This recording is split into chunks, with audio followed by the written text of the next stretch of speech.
요번에 나온 과학 1이랑 과학 2는 작년이랑 다르게 1부터 좀 어렵더라고. 과학 원리 2개 나와가지고. 그래서 사실 2보다는 1이 어려웠고 2는 그나마 좀 쉬웠는데 1이 더 어려웠어. 1을 그 표 계산하는 거랑 원리 파악하는 게 좀 어려워서 오늘은 필기할 때 쌤이 최대한 그 원리 이해되게 다 필기해 줄 테니까 그거 잘 적어 놓으면 된다. 알겠지? 과학 1부터 체크를 해보자.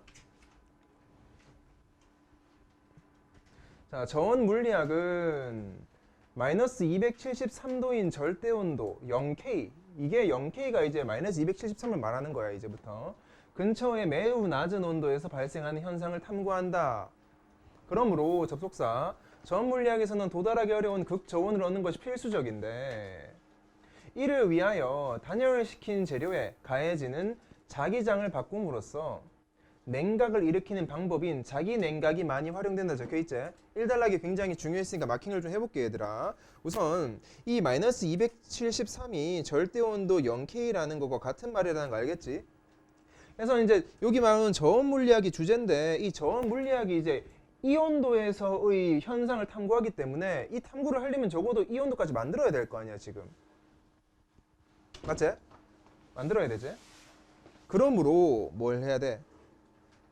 극저온을 얻는 것이 필수적인데, 이를 위해서 하는 게 뭐다?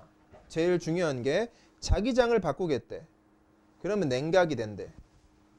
그래서 원리는 딱 요게 다야. 근데 이걸 좀 더 자세하게 풀이한 게 본문이라서 그래. 그래서 자기장을 어떻게 한대? 자기장을 쬐다가 자기장을 없애는 방법을 써. 자기장을 세기를 3개 했다가 줄이는 방법 말이야. 그렇게 함으로써 자기장의 세기를 3개 할 때는 냉각이 안 일어나는데, 자기장의 세기를 갑자기 없애버리면 냉각이 일어나는 방식이 바로 여기 자기 냉각이다. 알겠죠? 그래서 큰 대주제는 저온 물리학인데 본론 전개 내용에서는 이 자기 냉각이라는 개념을 가지고 이제 쭉 전개를 할 거야. 근데 우리가 모의고사 할 때 많이 봤었던 방식인데, 바로 그냥 자기 냉각에 대해 설명하면 되는데, 자기 냉각을 이해하기 위해서는 팽창 냉각을 먼저 보자 이거지. 우리 많이 했었던 거지. 이게 뭐고, 본론 전개 내용 들어가기 전에 먼저 원리부터 알려주는 경우잖아 지금. 그래서 이 원리를 알아야지만 뒤에 나오는 자기 냉각이 이해된다는 거야 지금. 그래서 원리 여기 나온다. 팽창 냉각에 대해서 먼저 살펴보자. 팽창 냉각 뒤에 볼게. 형기 과학이다. 과학 1. 자, 기체는 곡체나 액체에 비해 비교격 나왔다. 부피가 쉽게 변하므로, 또 접속사, 팽창 냉각에는 기체가 사용된다. 뭔지 알겠나? 자, 이제부터 뭐 한다? 기체나 고체에 비해서 기체는 고체 액체에 비해서 부피가 쉽게 변함으로 얘를 사용한대. 기체의 부피가 쉽게 변하는 게 필요한가 봐. 하려면은. 실린더 안에 부피가 V1인 기체 시료가 있고, 왜 기체 쓰는지 알겠지? 위에 나왔잖아. 부피 쉽게 변하라고. 보고.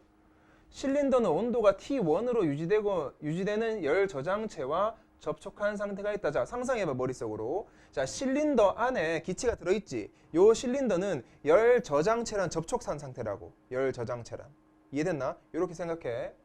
먼저 등온 과정 체크한다. 등온 과정에서 뭐하냐?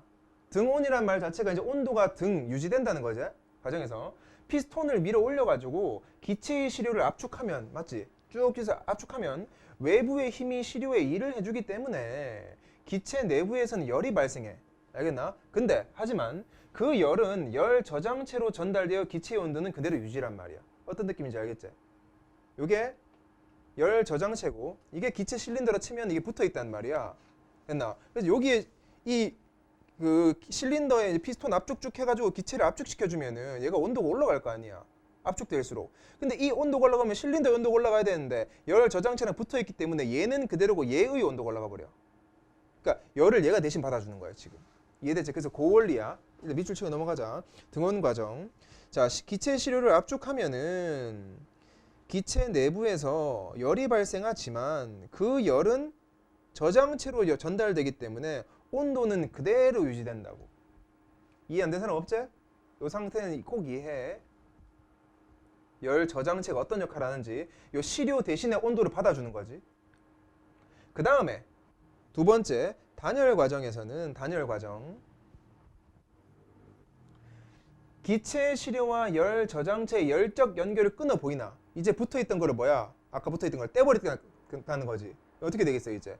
만약 이 뗀 상태에서 여기에 실린더를 다시 압축해버리면 얘 자체가 올라갔겠죠, 온도가. 아까는 이게 붙어있기 때문에 얘가 열을 대신 받아줬는데 말이야. 이 상태인 거야. 끄는 상태에서 기체 시료를 어떻게 하겠다 이제? 실린더를 밀어 올리는 게 아니라 다시 밀어 올릴 거 내리겠다고, 이렇게 팽창시키겠다고. 팽창시켜서 V2 부피, 이러면 부피가 커졌지 아까보다. V1에서 2로. 시료는 팽창하면서 이 일을 또 지가 알아서 하기 때문에 시료의 온도가 감소하여 T2에 이르게 된다고. 왜 감소하는지 알겠지? 아까 어떻게 말했어? 부피를 줄어들게 만들면 시료의 온도가 올라가지. 이번엔 반대로 뭐 했어? 부피를 늘렸다고. 늘리면 시료의 온도는 내려가는 게 정상이잖아. 그 원리를 이용한 거예요 지금. 이해됐나? 그래서 체크해보자. 자, 단열 과정에서는 열적 연결을 끊는 게 굉장히 중요하고 시료를 팽창시킨다 얘들아. 자, 이 시료를 팽창시킨다는 말을 다른 말로 적어보면 얘들아, 위에 유추할 수 있는 게 충분히 있어. 과학 모르더라도 풀라는 거야 지금. 자, 잘 봐. 압축하면은 어떻게 된다고? 온도는 유지되지 원래는. 그러니까 원래 잘 봐. 압축시키면은 기체 내부에서 열이 발생하잖아. 그럼 반대로 압축을 안 하고 오히려 팽창시켜버리면은 열이 감소한다는 걸 알아야 돼 여기서. 그래서 여기로 오는 거지. 시료를 팽창시키는 말은 열이 감소된다는 말이야. 차가워진다는 거야 지금. 부피가 커지면 차가워진다. 그래서 공식 적어놓을 사람 적어놔라. 어떤 실린더의 부피가 팽창하면 팽창할수록 안의 온도는 낮아지고, 실린더의 부피가 축소하면 어떻게 해야 되나? 수축? 뭐라고 해야 되나 이거를? 줄어들면은 온도는 올라간다는 걸로 적어놓으면 되겠지. 그게 원리야 지금. 그렇게 하면 어떻게 된다고? 일을 하기 때문에 시료의 온도가 감소해서 T2에 이르게 된다까지가 2달러까지의 원리다. 됐나? 넘어가자 다음. 자, 그래서 이제는 진짜 우리가 원하는 자기냉각으로 간다. 이 자기냉각의 방법은 팽창 냉각과 마찬가지로 두 단계를 거친대. 어떤 단계겠어 얘들아? 어떤 단계야 이거? 뭔 단계고? 앞에 두 단계 했잖아. 이건 뭔 단계야? 등온과 그거 두 개. 이해됐지? 그래서 딱 적어놔라. 여기 앞에 나왔던 요거 등온과 단열 과정이라는 두 단계를 거친다는 말이야. 등온과 단열. 얘도 똑같아. 이제 그 원리를 적용해보자 이제. 자, 자기냉각에 사용되는 시료는 외부 자기장에 따라 재료의 자기적 성질이 변하는 자성 물질인데, 보자마자 우리는 반응해야 되는 단어가 있어. 어떤 단어냐면 이 자기적 성질이라는 단어에 반응을 해줘야 돼. 여기 1단락 보시면 이 근거가 있어. 이 뭐라 그랬어? 내가 분명히 1단락에 자기장을 바꿈으로써 냉각 일으킨다 그랬지. 그래서 이제 자기장 바꾸는 거에 대해서 이제 주목을 해줘야 되는 거야. 여기는 자기장 바꾸는 게 없었잖아 지금. 이제 나오는 거야. 이 자기적 성질이 변하잖아. 그래서 뭐에 따라서? 외부 자기장에 따라서 재료의 자기적 성질이 변하는 자성 물질인데 일반적으로 고체란다. 그치? 그래서 이제 외부 자기장을 통해서 어떻게 하겠어? 요 자기적 성질을 변화시켜가지고 냉각을 시킨다는 거야 이제.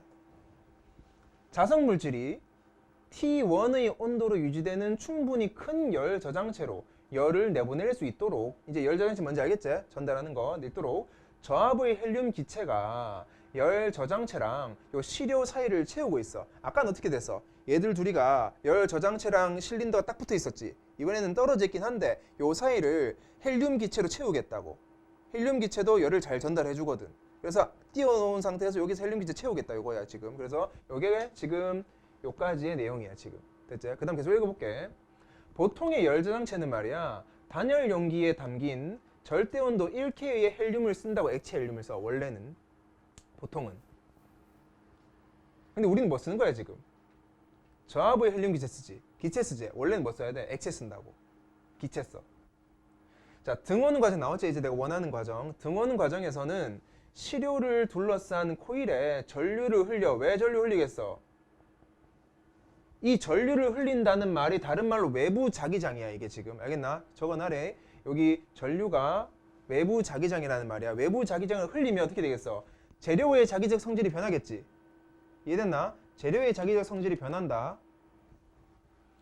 그래서 외부 자기장에 따라서 재료의 성질이 바뀌도록 외부 자기장 H1을 걸어주면은 자기장이 시료 보이는 내부, 시료 내부에 일을 해주어서 시료가 뭐해? 자석의 성질을 띠는 자화가 일어난다고. 드디어 자석의 성질을 띠게 돼. 이 외부 자기장 덕분에. 이게 자화라고 부른다. 자화. 이때 시료에서 발생한 열이 이제 뭐 해야겠어? 열 저장체로 옮겨야겠지. 얘는 온도 그대로 해야 되니까 헬륨 기체를 통해 그 주위를 둘러싸고 있는 열 저장체 전달 보이지? 그대로 전달되면서 시료의 온도는 그대로 똑같아진다고. 이렇게. 민주 이해됐나? 됐네. 그 다음에 두 번째 단열 과정이다. 이제 뭐야? 팽창시켜야 되지. 이제 팽창시켜야 되지. 단열 과정에서는 열 저장체랑 시료 사이의 헬륨 기체를 제거해버리지. 이제 빼버려. 제거하여 열적 연결을 끊어서 시료에 열 출입이 없게 하고, 시료에 걸린 외부 자기장을 이제 뭐야? 아까는 걸어줬었지. 이번에는 없애는 거야. 약화시키는 거야. 이제 약화시켜서 H2에 이르게 하면은, 자기장이 굉장히 약하게 하면은 통상적으로는 뭐다? 없앤다고. 그냥 없애버리면 시료는 자석의 성질을 잃겠지. 아까는 외부 자기장 덕분에 뭐가 있었어? 자화를 했었잖아. 이제는 자화가 사라지면서 탈자화의 과정을 거치면서 내부 에너지가 감소하여 온도가 떨어진다고. 이러한 원리야. 지금 차이점은 요거밖에 없다 얘들아. 우리 아까 앞에서 봤었던 팽창 냉각 같은 경우에는 실린더를 내부를 피스톤으로 넣고 빼고의 과정이었어. 그래서 넣으면 넣을수록 부피가 어떻게 된다 이거였지. 부피랑 관련된 거였지. 근데 이번에는 부피랑 관련 있는 게 아니라 자기장 가지고 노는 거야. 이제 단지 원리는 똑같아. 됐나? 마킹 해볼게. 다시. 자, 여기서부터 다시 보자. 저하부 헬륨 기체가 요 사이를 채우고 있다. 그래서 기능도 알고 있어라. 저하부 헬륨 기체의 기능은 열 저장체와 자기 시료를 이어주지. 왜? 열 전달해 주려고. 그 다음 보통은 이제 요렇다고 액체를 쓰는데 우리는 이제 기체 쓴다. 이제 그래서 등원 과정에서는 넘버링 하세요. 1, 2, 3, 4, 5. 왜냐면 이건 순서가 중요하거든. 자, 등원 과정에서 제일 먼저 뭐 하냐? 코일에 전류를 흘려서 외부 자기장을 걸어주는 게 1번이야. 코일에 전류를 흘려서 외부 자기장을 시료에다 걸어줘. 그러면 시료 내부에 자기장이 일을 해주어 시료가 자석의 성질을 띠는 자화가 일어나. 이제 시료에 전기가 막 흐르는 거야. 이제 자화. 그럼 뭐가 되겠어? 이제 열이 올라가겠지. 막 시료 열이 올라가. 이때 시료에서 발생한 열이 뭐한다? 이제 발생한 열이 헬륨 기체를 통해 열 저장체로 전달되면서 3번 온도가 유지되는 게 이제 딱 등원 과정이다. 이해 안 되면 바로바로 손들어라. 다시 할게. 그 다음 단열 과정. 단열 과정에서는 열 저장체와 시료 사이의 헬륨 기체를 제거하는 게 1번이야. 1봤다. 일단 제거를 해버려. 열적 연결을 끊는다는 말이지. 이게 이렇게 하면 이제 열 출입이 없게 되고 시료에 걸리는 외부 자기장을 약화시키지. 이제 두 번째 뭐다? 외부 자기장도 약화시킨다.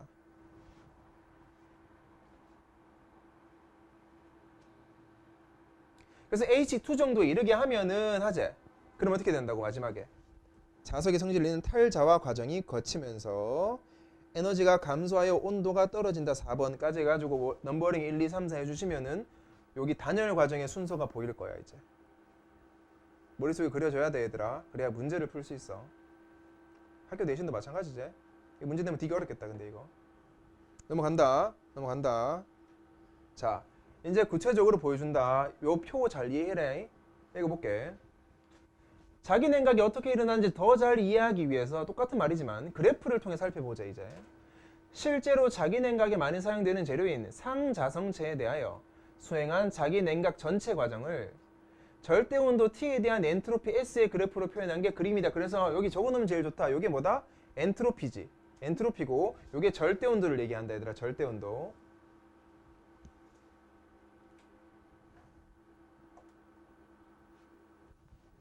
그 다음 다시 한번 똑같이 체크해 볼게. 등원 과정에서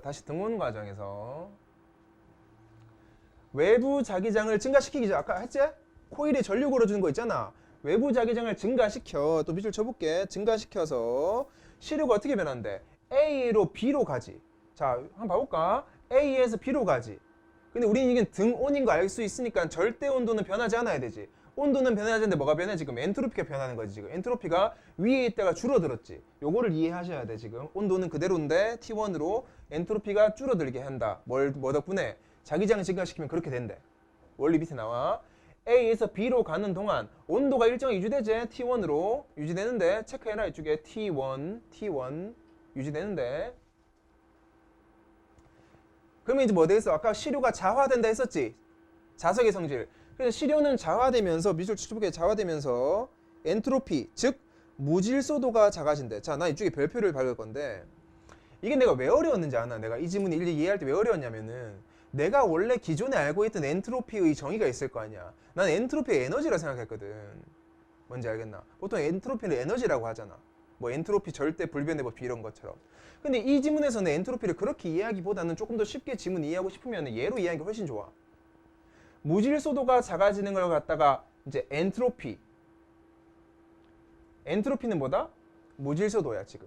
알겠나? 엔트로피가 무질소도인데 그게 작아진대. 엔트로피가 작아진다는 말이 무질소도가 작아진다는 말이야. 됐지? 다른 말로 쉽게 표현해볼까? 야, 무질소도가 작아진다는 말은 질서 있게 된다는 거야. 안에 있는 분자들이 질서 정연하게 나열한다고. 그 말로 이해해라 얘들아. 뭐 하는 동안? A에서 B로 가는 동안에 무질소도는 작아져서 분자와 원자들이 일정하게 나열을 하게 돼. 잘 해볼까? 상상해봐라 얘들아. 원래는 마이너스 플러스 마이너스 플러스 이딴 식으로 랜덤하게 막 배열되어 있었지. 근데 무질소도가 작아진다는 말은 이제 어떻게 된다는 거야? 마이너스는 마이너스끼리 플러스는 플러스끼리 된다는 거야. 이렇게 질서 있게 정해진다는 거야. 이게 다른 말은 뭐고? 자석의 성질을 띈다는 거야. 이게 바로 자화가 된다는 거야 지금. 적어 놓을 수 있겠지? 알아서 너 지금도 적어라. 필기할 때도 적겠지만 너 본문에도 적으면 좋잖아. 그래서 무질소도가 작아진다는 말은 곧 자화가 된다는 거구나. 마이너스와 플러스가 일정하게 딱 정렬되는 거구나 라고 이해를 해주면 돼. 뭐 과정에서 자기장 증가시켜서 A에서 B로 가는 도중에 자화가 점점 진행되는 거지. 그럼 이 B 지점 왔을 때는 완전한 정렬이 되겠지? 이런 식이야. 다시 읽어본다 계속. 이는 시료를 구성하는 자성입자들이 무자기적 배열 상태, 어떤 상태? 아까 내가 여기 적어놨지 이거 무자기적 배열 상태에 있다가 그 자기 외부 자기장에 반응해서 자기장 방향으로 이렇게 정렬됨으로써 시료에 자화가 일어난다. 다 적혀있지 지금? 적혀있지? 빗줄 친다.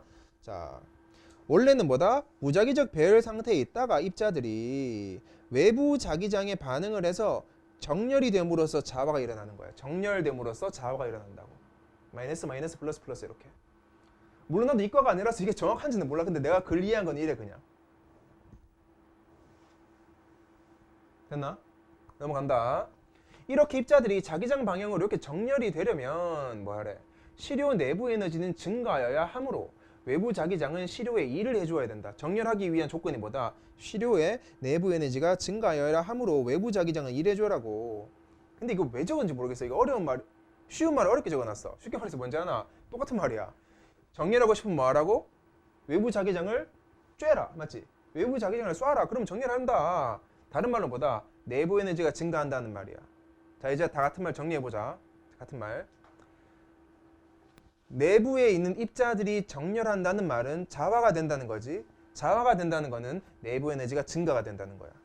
다 같은 말이야 이제 이게. 됐나? 자, 반대로 설명해 볼게. 이렇게 정렬되어 있던 입자들이 다시 무자기 상태로 돌아간다는 말은 탈자화가 된다는 거지. 탈자화가 된다는 거고 내부 에너지는 줄어든다는 거야 지금. 알겠지? 그렇게 이해하고 간다 계속. 그 다음 단열 과정 보자. 단열 과정에서는 시료가 열적으로 고립된 상태에서 아까 말했지? 끊어준다고. 열적으로 고립이 돼야 돼. 일단 그 열 저장체랑 떨어져 있어야 돼. 그 상태에서 외부 자기장을 뭐하는데 이제 약화시키면은 시료가 이제는 원래 B 상태에 있었는데 B에서 C로 옮겨간대. 옮겨가는 그 기준을 잘 봐. 온도 바뀌어 안 바뀌어? 온도가 바뀌지 지금. 온도가 바뀌잖아. T1에서 T2로 온도가 바뀌고 뭐가 안 바뀌어? 엔트로피가 안 바뀌어 지금 이제. 다시 말할게. 여기 한 개 적어놓자 얘들아. 내가 지금 너희한테 엔트로피가 안 바뀐다 설명했지. 너희는 그러면 엔트로피를 이해하지 말고 또 뭘로 이해를 했어? 무질소도가 있잖아. 똑같아진다고. 무질소도가 똑같아지지. 그럼 다시 물어볼게. 아직 적지 마봐. 요때 질서 있었어? 질서 없었어? 여기 B 지점에서. 입자들이 질서 있게 있었어, 무질서하게 있었어? 질서 있게 있었잖아. 요 상태였잖아. 요 상태 그대로 C가 된다고. 온도만 낮아지고. 여전히 C는 질서가 있는 상태야. 즉 자화가 된 상태야. 알겠지? 이 상태로 알고 있어. 약화시키면은 잘 봐라. B에서 C로 옮겨가야 되지 이제. 옮겨가는 도중에 이 과정에서 시료는 아까 외부 자기장을 약화시키는 바람에 이제 탈자화 되겠지. 시료 내부 입자 배열이 제멋대로 흐트러져 보이나? 어떻게 된다고? 정렬되지 않고 이제 다시 흐트러진다. 원래대로 흐트러져. 자성 입자의 자성이 서로 상쇄되는 탈자화 겪고, 좀 밑줄 칠게. 입자들의 배열이 멋대로 흐트러져서 탈자화 겪고 내부 에너지는 당연히 낮은 상태가 되면서 온도가 떨어진다. 다 했던 거지 이거. 원래 이해되지? 다 했던 거지 이거. 방금 설명 다 했잖아.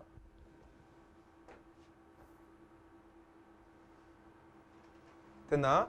됐나? 자, 뒤에 문제를 풀기 위해서 또는 그 남들보다 좀 느린 애들을 위해서 한 번만 더 설명하고 이 표로 설명만 하고 넘어갈게. 쌤이 지금 하는 말이 다 이해가 되면은 이 표가 정확하게 이해가 된 거야, 원리가. 자, 여기서 출발한다. 여기서부터 해볼게. 내가 쭉 말해볼게. 자, A 상태에서 일단 B 상태로 바꾸고 싶으면 뭘 해줘야 될까? 일단 제일 처음에 내가 뭐 해줘야 돼? 이 단계의 첫 시작 말이야. 그리고 외부 자기장. 일단 외부 자기장을 걸어주겠지. 외부 자기장을 걸어주면은 이게 자화가 되겠지. 자화가 되면서 어떻게 된다 그랬어? 무질서했던 입자들이 질서 있게 정렬을 한다 그랬어, 내가. 질서 있게 정렬을 하기 시작하고 마지막 온도는 어떻게 된다 그랬어? 온도는 올라가야 되지. 왜? 아까 외부 자기장 걸어줬다며. 그러니까 걔가 일을 할 거 아니야. 온도는 올라가겠지. 온도는 올라가야 되는데 이 온도가 유지되는 이유는 뭐 덕분에? 열 저장체 덕분에 온도가 안 올라가고 있는 거야 지금. 이 상태야. 이제 B로 왔어. B 상태에서 이번에는 이제 탈자화를 시켜주고 싶어. 뭘 없애면 돼? 아까 걸어줬었던 외부 자기장을 없애면 되지. 외부 자기장을 없애면은 탈자화가 진행되면서 질서 있게 정렬되어 있던 입자들이 무질서하게 변신을 하겠지. 무질서하게 변신을 해서 탈자화 겪지. 당연히 외부 에너지는 내부 에너지가 낮은 상태로 변하겠지. 이제 변하면서 이제 온도가 식는 거야. 뭔지 알겠지? 요까지가 요 표에 대한 설명이다. 한개 듣고 있나? 자고 있었나? 어? 그 다음 믿는다. 자, 그 다음 자기 냉각의 단열 과정에서 또 수록 나온다.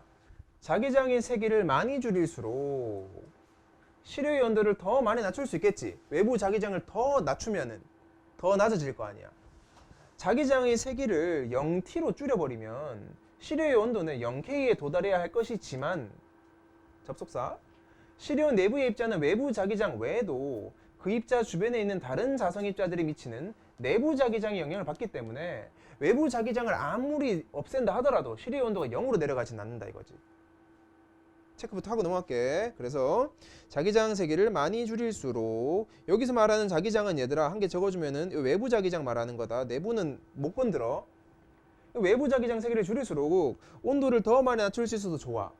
연구하기 좋은데 원래 자기장 세기를 그러면 0으로 낮추면 시료 온도가 0에 도달해야 할 것이지만 시료 내부 입자는 외부 자기장 외에도 내부 자기장의 영향을 받기 때문에 아무리 외부가 없다 하더라도 내부의 자기장이 조금은 남아있기 때문에 0으로는 안 된다 이거지. 아예 자기장을 0으로 만들 수는 없어. 내부 자기장 때문에. 그러므로 해결책이 있다. 더 낮은 온도를 얻고자 할 때는 어떻게 하래? 내부 자기장의 세기를 되도록 작게 만들 필요가 있겠지. 내부 자기장을 최소로. 이를 위하여 시료로는 상자성체이면서도 자성입자의 밀도가 낮도록 자성입자의 사이사이를 자성입자를 포함하지 않은 물질로 채운 뭐 많아. 고체 상태의 염이 많이 쓰인다 적혀있지. 그래서 체크할게. 이 고체 상태의 염은 뭔지는 몰라도 얘의 특징은 알겠지 이제. 상자성체이면서도 입자의 밀도가 낮고 자성입자를 포함하지 않은 물질로 채워야 되지. 왜? 야, 자성입자를 포함하지 않은 물질로 채우면 내부 자기장이든 외부 자기장이든 있어봤자 어차피 자성 안 될 거 아니야. 그러니까 이렇게 채워줘야 돼. 고체 상태의 염. 예를 들면 자성입자인 철 이온이 비자성 물질 사이에 드문드문 분포하는 황산 제2철 암모늄 뭐 하여튼 이거는 외부 자기장 1K 온도에 시작하여 여기까지 낮출 수 있다고. 뭐 이것도 마찬가지로 낮출 수 있다. 그래서 이건 뭐 다 이 A랑 B의 예시는 다 뭐다. 고체 상태 0과 마찬가지로 밀도가 낮고 상자성체 이고 그치. 요런 걸 얘기하는 거야. 그래서 지문이 끝난다. 어렵지 않지? 어렵지 않지? 자, 그러면 다시 우리 필기를 해보자. 1단락부터 시작합니다. 리셋. 1단락부터. 이 단원의 큰 주제인 저온 물리학에서 출발해 볼게.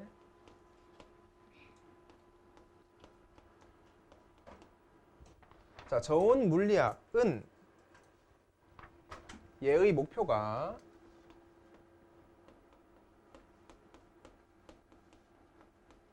매우 낮은 온도에서의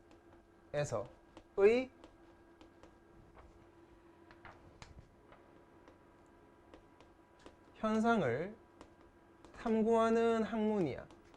매우 낮은 온도에서의 현상을 탐구하는 학문이야. 그러다 보니 이 저온 물리학을 탐구를 하고 싶으면은 매우 낮은 온도가 필요하겠지. 그래서 저거를 이 비문학 지문에서는 극저온이라는 용어를 썼었어. 극저온이 필요해.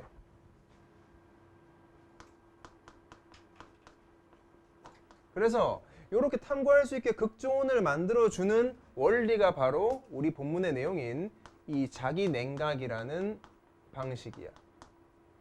자기냉각을 하면은 그래서 저온 물리학을 할 수 있는 거지. 됐지? 넘어갑니다. 2단락으로. 근데 2단락에서 바로 자기냉각 설명하면 좋겠지만 원리를 설명하기 위해서 팽창냉각이라는 개념을 먼저 제시한다. 그래서 얘를 이해하면은 저온냉각, 자기냉각 하기 진짜 쉬워. 일단 팽창냉각은 기본적으로 뭘 사용하냐면 기체를 사용한다 그랬어. 기체를 사용해. 기체를 사용하는 이유는 고체나 액체보다 뭐가 잘 변할게? 기억나나? 뭐가 잘 변할게? 부피. 부피가 잘 변해. 근데 이것도 우리 뒤에 예시 보면은 너무 쉽대. 야, 그 피스톤 그 주사기 같은 데 있지. 주사기 같은 데 기체가 들어있어야지 잘 밀리잖아. 액체나 고체가 들어도 안 밀리지. 그러니까 부피가 잘 변하는 건 당연히 기체지. 뭐 생각할 것도 없어. 이거는 뭐 적어 놓긴 하지만은. 그래서 이제 이 팽창 냉각을 설명하기 위해서 두 단계를 분류해서 제시를 하지. 그 등온 과정과 단열 과정으로 분류를 시키지. 그래서 그거에 적어 볼게 이제. 팽창 냉각의 두 단계. 우선 등온 과정부터 설명해 보자. 자, 등온 과정의 순서를 쭉 적어 볼게. 처음 일단 기체 시료를 압축을 시키지. 이 수특에서는 그 피스톤을 밀어 올린다는 표현을 했어. 피스톤을 밀어 올린다 이런 식으로. 연세 그 뒤 좀 꺼줄래 저거? 압축을 해. 압축을 하면은 열이 발생하겠지. 압축을 할수록 열이 발생하게 되는데 이 열을 갖다가 열 저장체로 전달을 시키지. 열 저장체로 전달을 시켜. 따라서 이렇게 열 저장체로 전달을 하면은 이 말인 즉슨 우리가 알고 탐구하려고 하는 이 기체 시료의 온도 변화가 있다 없다? 온도 변화가 없어지지. 얘 온도는 그대로게 되겠지. 그래서 적어볼게. 기체는 온도 변화가 없어. 이 열을 열 저장체가 대신 받아주니까. 이 상태에서 이제 단열 과정이 시작되겠지.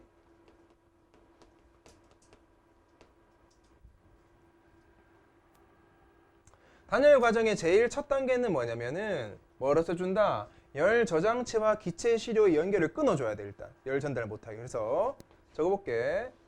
요거는 기체 시료와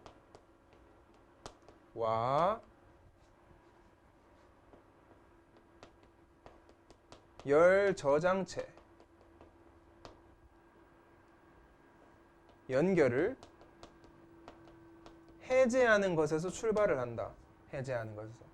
그래서 이렇게 기체 시료와 열 저장체 연결을 해제한다는 것을 짧게 너희 글에서는 이거를 갖다가 단열이라는 용어로 썼어. 단열을 시킨다 이 말이야. 쉽게 단열.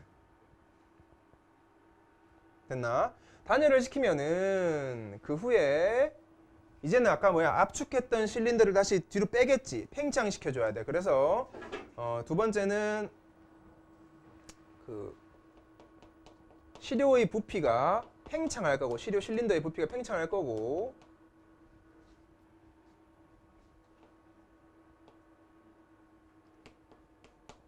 일을 하게 돼. 얘 스스로 일을 하게 되지. 맞나? 보통 이거 알지 얘들아?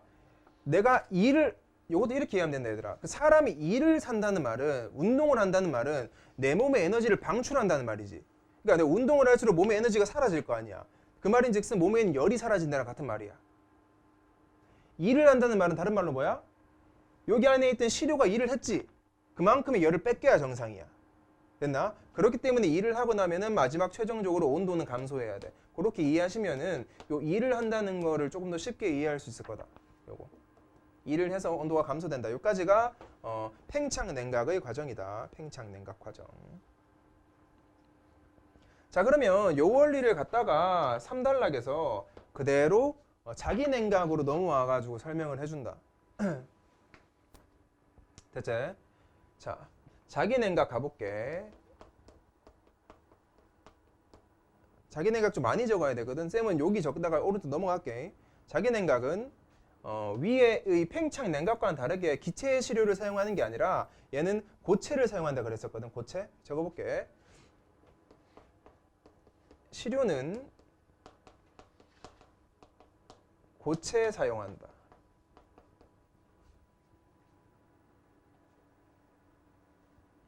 근데 이 고체는 어떤 성질이 있어야 되냐면은 그냥 단열되면 안 되지. 얘는 자기적 성질을 띄워줘야 돼. 그래야지 외부 자기장을 걸어줄 거 아니야. 됐지? 그래서 얘는 반드시 자기적 성질이 변화할 수 있는 고루한 시료를 써줘야 돼. 다른 말로 이걸 쉽게 말해서 자성물질이라고 한다. 자성물질. 자성물질을 써줘야만 한다. 혹시나 추론 문제 나와서 얘들아 여기서는 왜 기체 안 씁니까? 물으면 말하기 쉽겠지? 얘는 기체 쓸 필요가 없지. 왜? 이거 팽창하고 압축시킨 게 아니잖아. 전기만 쬐면 되니까 기체를 쓸 필요가 없지. 단지 뭐만 있으면 돼? 자석의 성질을 띌 수만 있으면 돼. 됐나? 그래서 정리해볼게. 우선 시료가 똑같이 그 외부 자기장을 쬐주면은 위랑 똑같이 열 저장체로 열장이 아니라 열 저장체로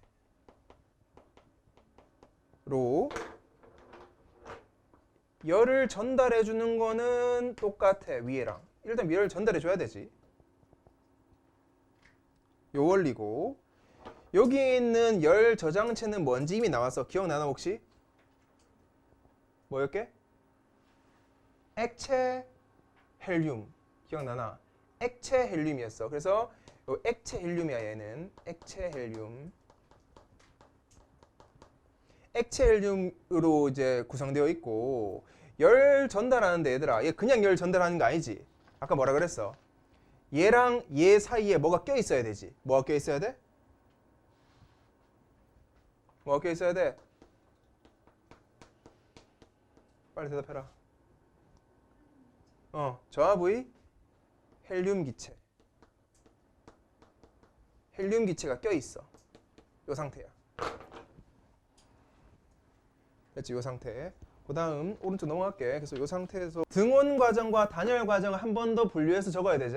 등원 과정의 과정, 그 다음에 단열 과정의 과정 적어볼게. 또 둘로 나누어서 우선 등원 과정부터 할게. 자, 등원 과정은 어떻게 됩니까? 했을 때 제일 첫 번째 해줘야 되는 게 일단 코일에 전류를 흘려준다 그랬지. 코일에 전류. 이거 여기 내가 책략을 해놨는데 요 코일은 그 시료를 감싸고 있다 얘들아. 시료에 자기장 걸어주는 거야.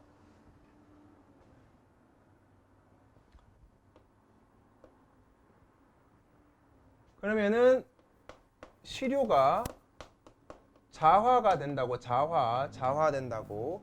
요 시료가 자화된다는 말은 다른 말로 그냥 열 발생한다는 말이야. 열 발생한다. 아, 그리고 여기도 적어줘야겠다. 혹시 모르니까. 요 코일에 전류 흘려준다는 말은 그 외부 자기장 쬐준다고. 그러면 시료가 자화가 되지. 그럼 요 열이 어디로 가야 돼? 일단 어디로 가야 돼? 그 다음 어디로 가야 돼? 그 우리 시료에 열을 받았어, 시료가. 그럼 이 열을 어떻게 해줘야 돼? 열 저장치로 보내야 되지. 열 저장치로 보내려면 일단 어디로 보내야 돼? 열 저장치를 보내기 위해서는 거쳐야 되잖아. 뭘 거쳐야 돼? 그치? 헬륨 기체를 거쳐야 돼. 맞지? 헬륨 기체를 통해서 열 저장치로 보내야 될 거 아니야. 그래서 그대로 적으면 된다. 그래서 시료가 자화를 하게 되면은 요걸 갖다가 그대로 헬륨 기체가 받아서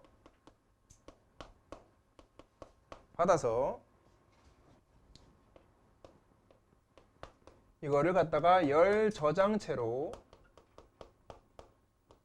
전달을 시켜준다. 까치. 그렇게 되면 결론적으로 최종적으로 그렇기 때문에 온도가 유지된다까지. 온도가 올라가지 않고 유지된다까지야. 이게 등원 과정이다. 그 다음 이제 단열 과정을 보자. 단열 과정.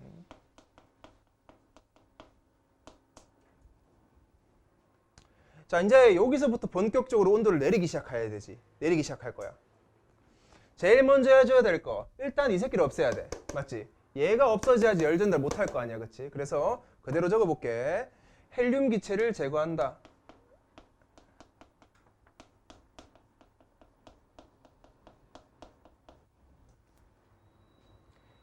다시 한 번 더. 헬륨 기체를 제거한다는 말은 이제부터는 뭐다? 열 전달이 불가능하다는 말이야. 쉽게 말하면 단열됐다고. 헬륨 기체를 제거하는 거가 플러스, 이제 또 뭐 더해줘야 되냐? 아까 위에서 계속 흘려줬던 코일에 전류 흘렸던 거 있지? 외부 자기장을 없애줘야 될 거 아니야 지금. 그래서 외부 자기장을 제거해버린다. 그 참고로 너 교과서에는 제거라고 안 적혀있다. 약화라고 적혀있는데 난 편하게 제거라고 적을게. 약화나 제거는 어차피 줄어드는 거니까. 이렇게 외부 자기장을 제거해버리면은 시료가 이제부터는, 아까는 자화됐었지? 이번에는 탈자화되면 되겠지. 탈자화가 돼. 이제 자화 상태가 아니야. 탈자화가 되면은 내부 에너지가 감소하고 내부 에너지가 감소하다 보니까는 온도가 떨어지게 된다까지야. 적을 사람 더 적어라. 내부 에너지 감소에 이렇게 물결표 치고 또 적을 수 있는 게 뭐다? 일을 해주는 거야. 맞지? 일을 해버린 거지. 여기서처럼. 어디 있노? 요거 일을 해버린 거지. 이렇게. 얘가. 일을 해버린 거야. 그렇게 해서 이제 여기 단열 과정이다. 이게 3단락이지. 4단락 넘어갈게. 4단락에서도 똑같이 지금 우리가 본 자기 냉각을 갖다가 그래프를 통해서 조금 더 자세하게 설명해 줬거든. 그래서 한 번 더 적기는 적을게. 조금 다른 것도 있으니까. 4단락은 구체적인 원리에 관한 단락이었어. 똑같다 3단락이랑. 이제 무질서 이런 말을 써야 돼.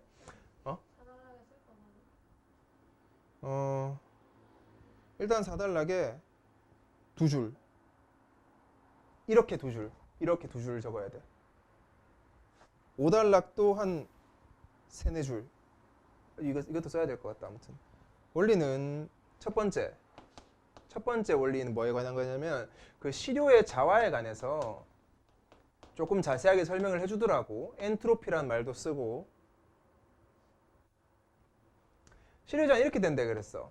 일단 외부 자기장이 있어. 외부 자기장을 쏘면은 그 자성 입자가 정렬한다 그랬어. 자성 입자가 무질서하게 있다가 질서 있게 정렬한다. 그래서 우리는 이렇게 자성 입자가 정렬하는 걸 갖다가 자화라고 했어. 자화. 이게 자화가 된 거거든. 그 플러스는 플러스끼리 마이너스는 마이너스끼리 막 뭉쳐지는 거. 자성 입자가 정렬해서 우리가 말하는 이 무질서도가 낮아지는 거지. 질서 있게 되는 거지. 그래서 여기서 칸이 별로 없네. 아무튼 무질서도는 이 비문학 글에서는 엔트로피란다. 엔트로피 이렇게 말을 쓰더라.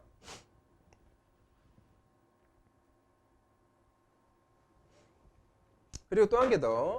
요 사이에 이제 그 2단계에서 해주는 게 있는데 2단계에서 한 개 물어보자. 이것도 알면 제일 좋은 거다. 야, 외부 자기장을 쏴줬어. 그래서 이제 자성 입자가 정리를 할 거거든. 그러면은 우리가 보고 있는 요 시료의 내부 에너지는 올라가겠어, 내려가겠어? 시료의 내부 에너지 어떻게 되겠어? 증가야, 감소야? 이거 봐볼래? 야, 지금 뭐 하는 중인데? 자화하는 중이지? 시료의 내부 에너지 어떻게 돼야 돼? 단열 과정이 감소지. 올라가야 될 거 아니야. 자기장을 쏴주는데 왜 감소해? 알겠어? 여기 적어놔라, 너는 알아서. 내부 에너지는 증가하는 상태야, 지금 요거. 증가. 이때.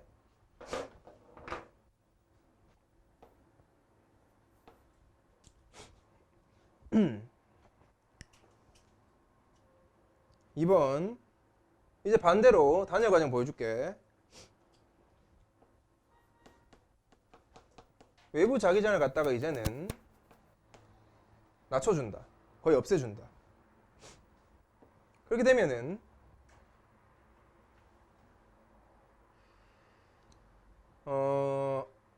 이제는 자성 입자가 정렬되는 게 아니지. 자성 입자가 무작위 상태가 된다. 다른 말로는 무질소도가 올라가지. 무질소도가 올라간다고. 그러니까 이제 내부 에너지는 아까 말했듯이 감소해서 온도도 감소한다 하면 되잖아. 여기까지가 4단락 전체 끝. 5단락은 조금 더 특이했던 게 뭐냐, 뭐 새로운 개념이 아니라 그래서 온도를 더 낮추려면 어떻게 해야 되는데 이거야 지금. 그렇지? 온도를 더 낮추려면 어떻게 해야 되는데. 그래서 그냥 이렇게 적을게. 온도를 더 낮추려면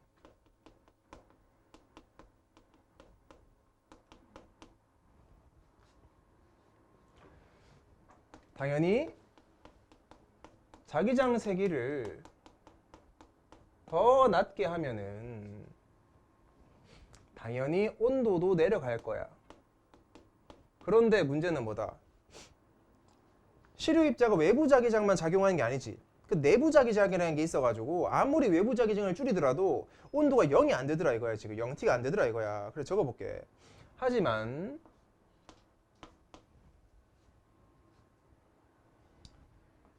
우리가 보는 시료 입자는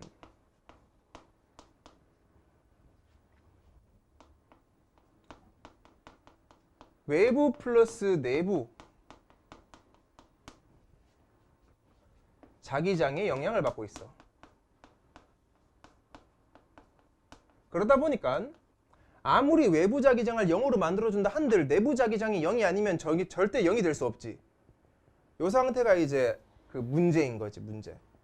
그래서 이게 만약에 그 내부 자기장이 문제라고 치면은 여기에 대한 해결책을 내준다. 여기에 대한 해결책을 내준다. 해결책이 뭐다? 당연히 그러면 내부 자기장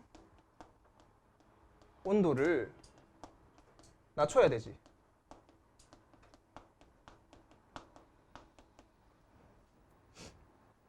그래서 여기 내부 자기장 온도 낮추기 위해서는 특정한 무슨 뭐라 했나?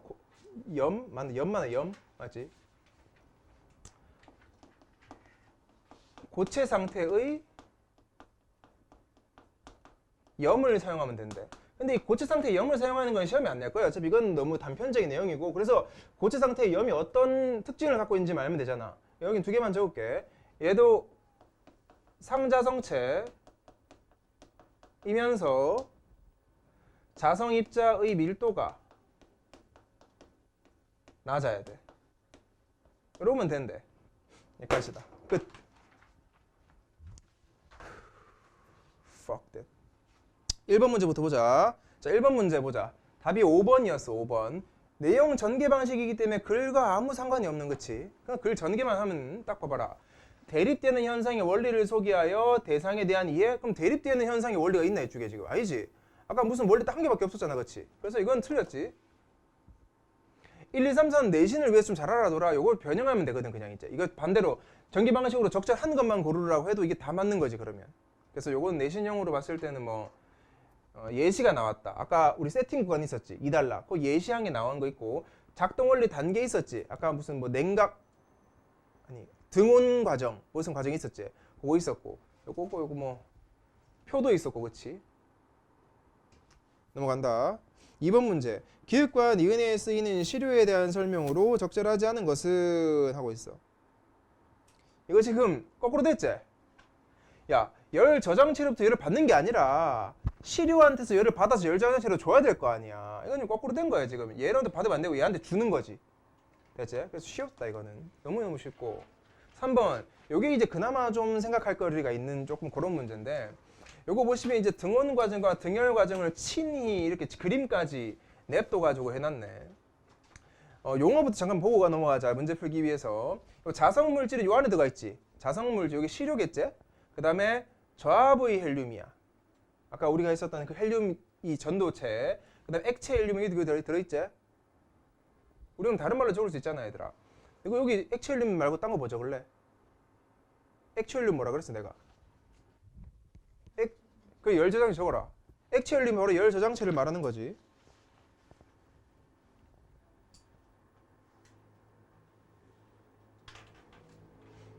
자성 물질이 우리가 말하는 시료를 얘기했던 거고, 그래서 그렇지. 시료를 얘기했던 거고, 여기 저압의 헬륨이 봐라. 이 자성 물질과 액체 헬륨 사이에 껴 있지. 얘가 이제 열을 전달해 주는 거겠지. 딱 요건 거야 지금. 단열 용기 있고, 뭐 진공 펌프 뭐 이렇게 있고 됐고. 전원 장치 당연히 있어야 되지. 전원에서 자기장 걸어줘야 될 거 아니야, 그렇지? 일단 볼게. 자, 그 적절하지 않은 것이 3번이었는데, 이거 등온 과정에 관한 거야, 3번. 등온 과정에 회로의 전류가 흐르면서까지 뭐 괜찮지? 전류 흐르면서 나가 자석의 성질을 띠게 된다. 자, 나가 자석의 성질을 띠게 된다. 이게 자석의 성질을 떼야 되나? 자석의 성질을 누가 띈다 그랬어? 시료가 자화된다 그랬지, 내가. 시료가 자화되니까 가가 자석의 성질을 떼야 될 거 아니야. 시료가 자화돼야지. 왜 헬륨이 갑자기 자화가 되냐고. 됐나? 넘어간다. 4번. 답 2번이었거든. 시료가 A 상태에서 B로 옮겨가는 동안, 아까 우리 그림 봤었지? 외부 자기장이 시료에 일을 해준다. 이거 정확하지? 아까 비문에 이건 1치 문제다, 얘들아. 이거 A에서 B로 가는 동안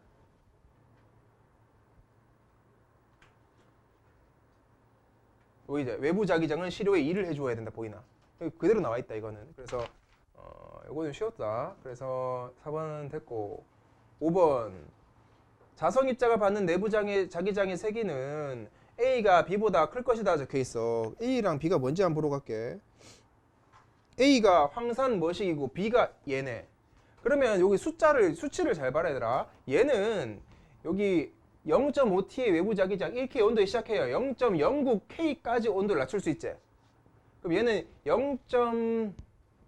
몇 낮춘 거고, 여기서 이거 빼면 뭐고, 이거 지금 0.91이가 0.91 정도 온도를 낮춘 거지. 더 또한 CMN염은 자성입자인 세균 작아서 0.5T의 외부 자기장 똑같고 1K 온도에 시작해서 0.01까지 낮출 수 있지. 얘가 더 낮추지.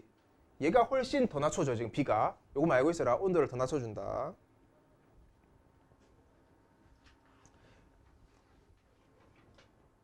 내부 자기장이 세면 셀수록 안 좋지. 온도 낮추기에는. 내부 자기장이 줄어들수록 우리는 온도를 더 낮출 수 있잖아. 반대로 그러니까 내부 자기장의 세기가 A가 B보다 커야지. 그러니까 맞지? 내부 자기장의 세기가 클수록 온도 낮추기 힘드니까 내부 자기장의 세기는 B가 작아야 되고 A가 더 커야지. 이해됐어? 그래서 그래서 답이 2번이야. 얘는 추론도 아니다. 끝. 과학이 보자. 과학이 훨씬 쉽다. 이렇게까지 많이 필기할 게 없어. 방금처럼. 그래서 그냥 읽어볼게. 자, 보자. 이거를 조금 오른쪽으로 당기고 그리고 자, 읽어본다. 처음부터. 새로운 바이러스가 출현했을 때 사람들이 바이러스에 감염되었는지를 어떻게 확인하여 진단할 수 있을까 해서 필기를 할게. 이게 이제 쌤이 수업 시간에 하던 여기 큐지, 질문을 던진다. 중요한 이제 여기 주제인데 질문의 주제라 그랬지. 주제는 바이러스에 감염된지 어떻게 아는데 묻는 거야. 왜 이래 이거? 다시. 요거. 여기 이제 어떻게 아는 데가 이제 주제야. 방법에 관한 거겠지 또. 자, 새로운 바이러스는 기존에 출현했던 바이러스와 유전자가 매우 흡사하다. 이해되나? 새로운 바이러스랑 기존의 바이러스. 그래서 요 질문은 쌤이 좀 강조하고 싶은 게 요즘에 그 코로나 대유행이잖아. 그래서 혹시나 수능에는 이제 그 한 해의 가장 이슈된 걸 뽑아서 수능에 내잖아. 비문학 질문. 그래서 요게 아마 유력한 그게 아닐까. 뭐 똑같이 안 나오는데 요건 관련 있게 바이러스로 나오지 않을까 하거든. 그래서 잘 반하래. 그래서 흡사하다. 그래서 신종 바이러스 감염병에 걸렸는지를 확인하는 데에는 그 검체로부터 채취한 바이러스를 여기서 말하는 검체 있지. 여기 적어놔라. 이게 신종 바이러스야. 이게 지금. 걸렸는지 확인할 때는 그 걸린 사람한테서 채취한 바이러스를 기존에 우리가 알고 있던 바이러스와 비교해서 맞지? 기존 바이러스에 해당하는 종류를 제외해 나가는 소고법이 바이러스 출현 초기에는 주로 활용된다 해서 이 소고법이라는 게 나오지. 어디 있노? 여기 소거법. 이게 뭐냐면 채취한 바이러스를 기존 바이러스랑 비교하면서 소거해 나가는 거. 이게 주로 활용이 된다고. 맞지? 어차피 우리가 기존에 가지고 있던 감기 바이러스랑 새로운 신종 플루가 나와도 그거랑 완전 다르지 않을 거니까 비교해 보는 거야. 초기에는 주로 활용됐다. 하지만 역점 나오지. 이 소거법은 단점이 있어. 신종 바이러스 의심 환자의 검체로부터 채취한 유전자를 그 기존 바이러스 유전자와 일일이 다 대조해야 되기 때문에 최종 확인까지 많은 시간이 걸린다고. 이게 단점이야 지금. 그래서 체크해 볼게. 하지만 소거법은 일일이 대조해야 하므로 많은 시간이 걸리는 게 P, 문제점이야. 이게 문제점. 이때 S가 뭐냐? PCR 검사다. 이게 바로 S, 해결책. 다른 말로는 시간이 적게 걸리겠지? 시간이 적게 걸려야 돼, 얘는. 신종 바이러스 유전자 정보가 공개되면 기존의 다른 바이러스와 비교하지 않고도 감염 여부를 파악할 수 있는 비교 대상이 생겨 빠른 진단이 가능하게 되기 때문이다 까지야. 이해됐나? 그래서 이 마지막 문장은 쉽게 말하면 뭐다? 우리가 지금 예를 들어서 코로나 있잖아. 코로나 바이러스만 정보가 딱 나오면은 새로운 코로나 환자가 왔을 때 기존의 바이러스랑 비교하지 않아도 되지 이제. 바로 얘랑 비교하면 되잖아. 그래서 참 이득이다 이거야. 바이러스 한 개 뽑아 놓으면은. 그래서 바이러스 목록이 쫙 있으면 좋겠지. 자, PCR은 중합 효소 연쇄 반응의 약어로 DNA의 원하는 부분을 복제 및 증폭시키는 분자 생물학적 기술이다. 여기 밑줄 쳐놓을게. 자, PCR은 최종적으로 뭐냐? DNA의 원하는 부분을 복제 증폭시키는 기술이야. 그래서 내가 원하는 부분이 있으면 그거를 복제해서 증폭시킨다고. 그래서 요 두 단어 잘 알아놔라 얘들아. 복제한다는 말과 증폭시킨다는 말이 이 비문학 뒤에 원리에서 굉장히 자주 등장하고 이게 이제 핵심 포인트야. 지금 당장 생각해서 할 수 있는 게 뭔지 아나? 하여튼 요 바이러스를 복제하지. 증폭시킨다는 뭐야? 양을 늘린단 말이야. 왜냐하면 내가 지금 뭐 형기가 감기 걸렸다 해서 얘를 데리고 와가지고 DNA를 뽑아. 그 다음에 이게 무슨 병인지 검사하려면은 이 바이러스의 양이 너무 극소량이면 이게 검출이 안 되거든. 검출을 시키려면 요 바이러스 양을 늘려줘야 된단 말이야. 그렇기 위해서는 증폭이 필요해. 알겠나? 물론 얘가 개 많이 보유하고 있으면 한 방에 되겠지만은 너무 적게 보유하고 있으면 모르잖아. 그런 걸 말하는 거지. PCR은 특정 표적 유전 물질을 증폭시키는 것으로 딱 보이지? 증폭시키는 것으로. 미량의 DNA 용액에서 특정 DNA 단편만을 선택적으로 증폭시킬 수 있다고. 뭐야? 이 사람이 DNA를 다 증폭시키는 게 아니라 내가 원하는 부분만 뻥튀기 시킬 수 있어. 딱 바이러스만. 그래서 체크해 놓을게. 요것만 증폭을 시키지. 선택적으로. 선택적으로가 안 되면 안 되지. 이거 절대 모든 게 다 증폭되니까. 이거 입으면 안 되는데. 그 다음 PCR을 위하여 필요한 물질은 주형 DNA, 프라이머, DNA 중합 효소, DNTP 등이 다 나왔지. 그러니까 여기서부터 여기까지가 열고로 나왔으니까 하나 내가 설명하겠지. 그러면 동그라미 밑줄 치면 되잖아. 그치? 쉬운 단락이야. 첫 번째 딱 나오지. 주형 DNA는 시작하지. 주형 DNA는 채취한 바이러스 DNA로서 증폭시키고자 하는 바이러스의 물질이야. 그러니까 주형 DNA는 쉽게 말해서 병균이야. 얘들아. 병균 바이러스. 알겠지? 이 바이러스고 내가 증폭시키고자 하는 그 물질을 요거로 부른다. 이제 프라이머는 이 PCR 과정에서 DNA 복제의 출발점이 되는 짧은 유전자. 복제를 시키려면 출발이 있어야 되지.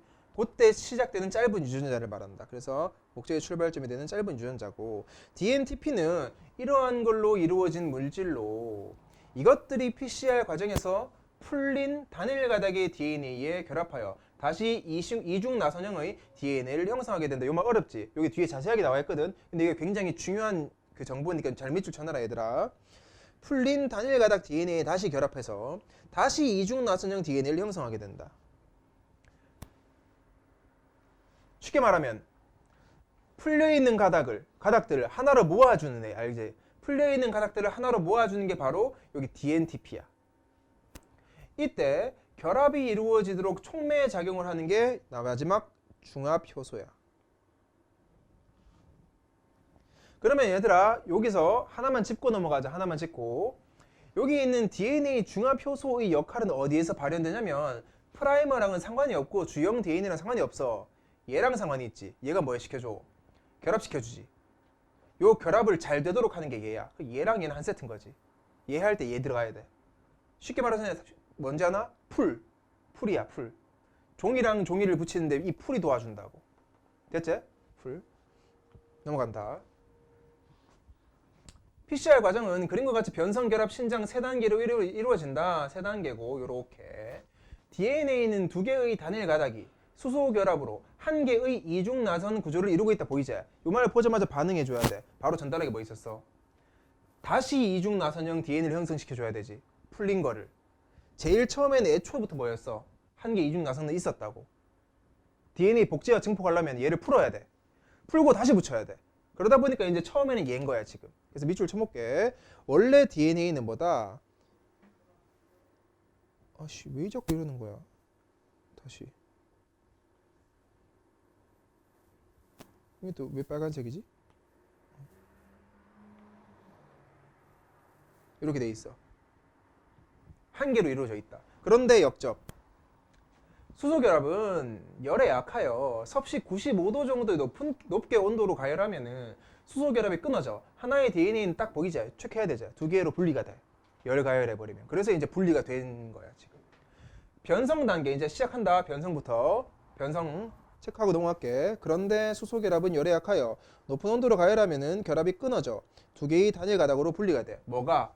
여기 있는 이중 나선 구조가 화살표 2개의 단일 가닥으로 분리가 된다고. 열 가하자마자. 그 다음 단계 보자. 그 변성 단계에서는 검체에 채취한 주형 DNA 아까 말했지? 그 바이러스 DNA 말이야. 주형 DNA의 이중 나선 구조가 풀려서 왜? 열 가했으니까 풀려서 2개의 단일 가닥으로 분리가 된다고. 언제? 변성 단계에서. 열 가하는 단계야. 결합 단계에서는 이 55, 60도 정도에서 프라이머 딱 나오지? 단일 가닥 DNA의 특정 부분에 각각 결합한다고. 자, 요걸 보세요. 변성 단계 보이지? 요 사이에 뭔 과정이 있다? 열을 가해주는 과정이 있어. 95도 이상. 열을 가해주면은 이게 뭐야? 2가닥으로 풀리지 이제. 2가닥으로 풀렸지? 풀려서 여기 결합 단계에서는 뭐가 붙어? 요 짝대기 보이네. 짝대기. 여기 프라이머야. 프라이머가 DNA 특정 부분에 여기에 결합하게 된다고. 이렇게 이해하면 돼. 결합하게 된다. 좀 적을래? 이거 프라이머라고 그냥. 짝대기 프라이머. 하고 여기 변성 여기에는 가열이라고 적어놓으면 되겠지? 가열시키면은 갈라지고 프라이머 붙인다.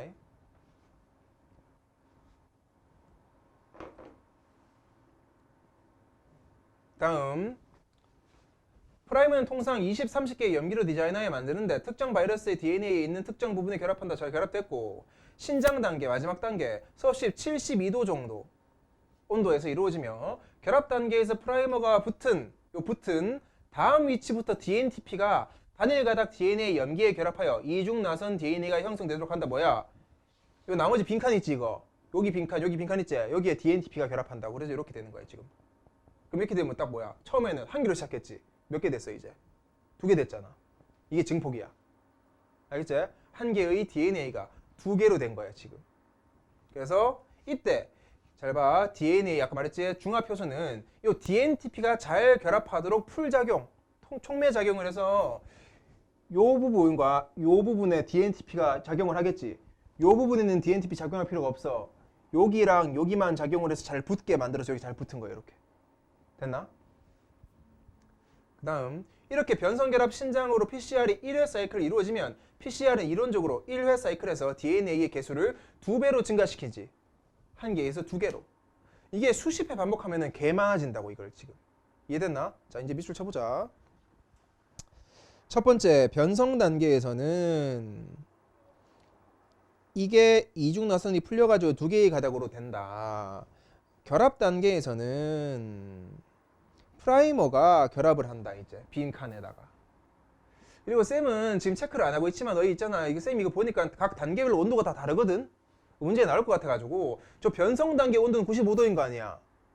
여기 결합 단계는 55, 60이고 마지막 여기 이 마지막 신장 단계에서는 아까 보니까는 72도라며. 그 온도 좀 체크해래? 난 안 체크할 테니까. 그 다음 신장 단계는 프라이머가 붙은 다음 위치부터 DNPT가 결합해서 한 줄로 쫙 떼게 만든다. 이때 중합 효소는 잘 결합하도록 촉매한다. 이렇게 한 사이클 돌면은 1회 사이클에서 DNA 개수를 2배 증가시킨다. 한 개는 2개로 되고 2개는 4개로 되고 이렇게 되겠지. 그래서 여기까지가 하나의 증폭 과정, 복제 증폭 과정이지. 넘어갈게. 어디를 못했는데? 이게 어디 부분도 못 찾겠어?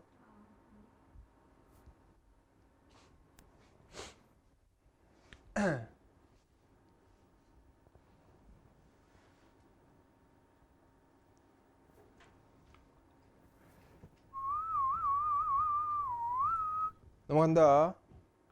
다음 단락이다. 왜? 덜 했나? 했어? 자, PCR을 해보면 증폭 산물의 양이 처음에는 지수함수적으로 증가한다. 근데 지수함수적으로 증가하는 게 무슨 말이야 근데? 난 몰라서. 이렇게? 이렇게? 그러니까 곡선으로 증가한다는 거야? 직선으로 증가하는 게 아니라. 나 이거 수학하는 데는 없나 이거? 이거 뭔지 모르겠다 나는 이거. 아무튼 뭐 배율에 맞게 증가한다는 거야 그냥. 이런 식으로. 아무튼 그렇대. 급격하게 증가하나? 아, 그래서 쟤는 이렇게 했구나. 맞지? 이거 이렇게 해서 이렇게? 그러니까 갈수록 급격하게 증가한다 이 말이지. 이거 아니었는데 내가 잘 썼지? 그 다음 어느 한 개를 넣으면 증폭이 안 된다. 이제부터 어느 한 개를 넣으면 증폭이 안 된대.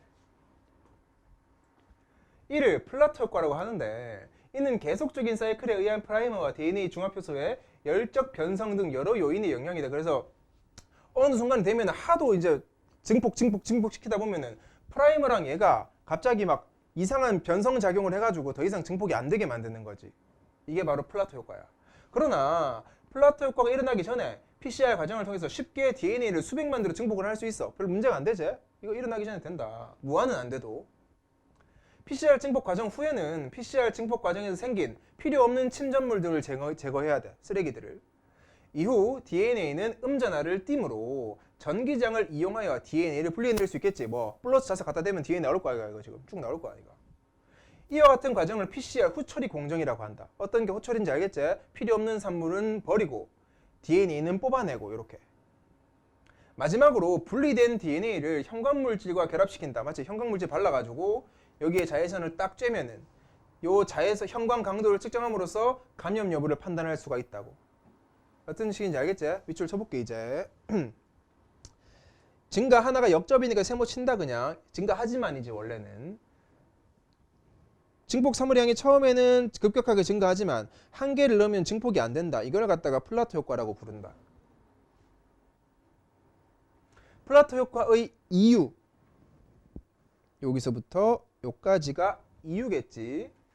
너무 많이 쓰면은 요 중합 효소랑 프라이머가 이상한 반응을 일으킨다. 그러나 어쨌든 잘 된다 이거지. 그래서 저거는 미술 안 칠게. 그러나 어쨌든 할 수 있다. 요 과정 후에는 이제 무슨 과정이 있냐? 요 후처리 공정이 있는데 후처리 공정이 뭐냐면 증폭 과정에 생긴 필요 없는 침전물 제거하는 것과 전기장 이용하여 DNA 분리해내는 거 있지. 요게 이제 후처리 공정이야. 후처리 공정을 다 하고 나면 이제 형광물질만 바르면 되겠지. 그래서 마지막으로 뭐 한다?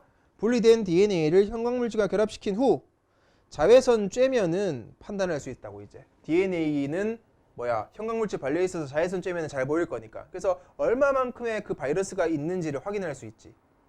됐나? 극소량의 바이러스는 크게 신경 안 써도 되잖아. 일정 수치 이상 가야지 아프지. 됐나?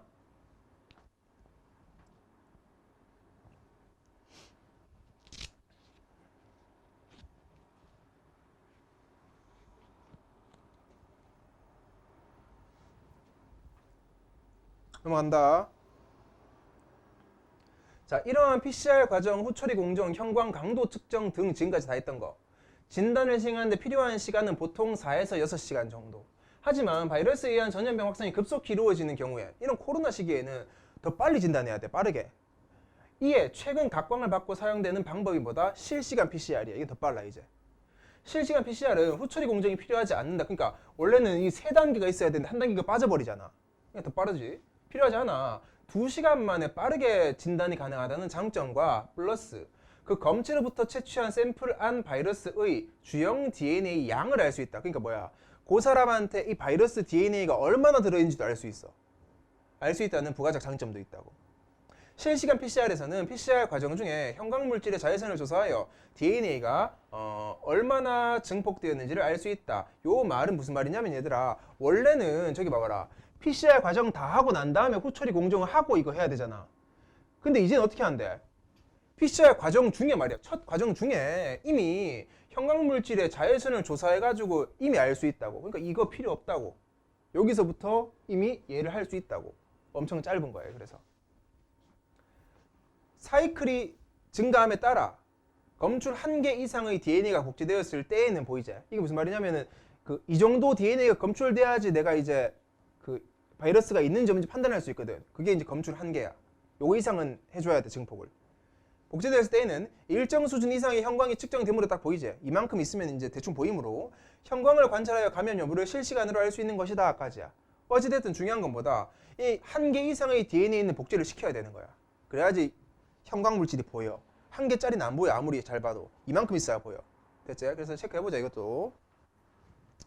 필요한 시간은 이만큼 있는데 더욱더 빠른 진단이 필요하다는 거지. PCR에서조차도 이제 문제가 있으니까 해결하러 나온 게 바로 실시간 PCR이라는 게 이게 지금 해결 주제로 나왔지. 얘는 후처리 공정이 필요하지 않다. 그래서 개빠르다.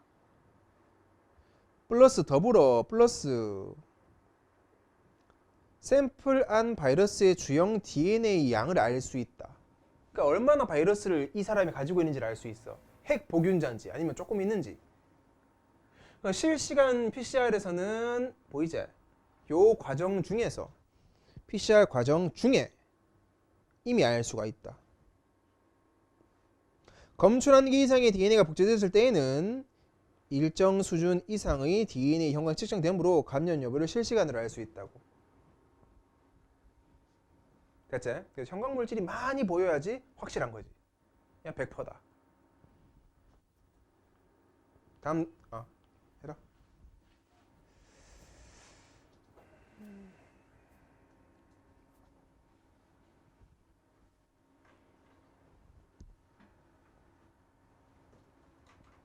넘어갈게.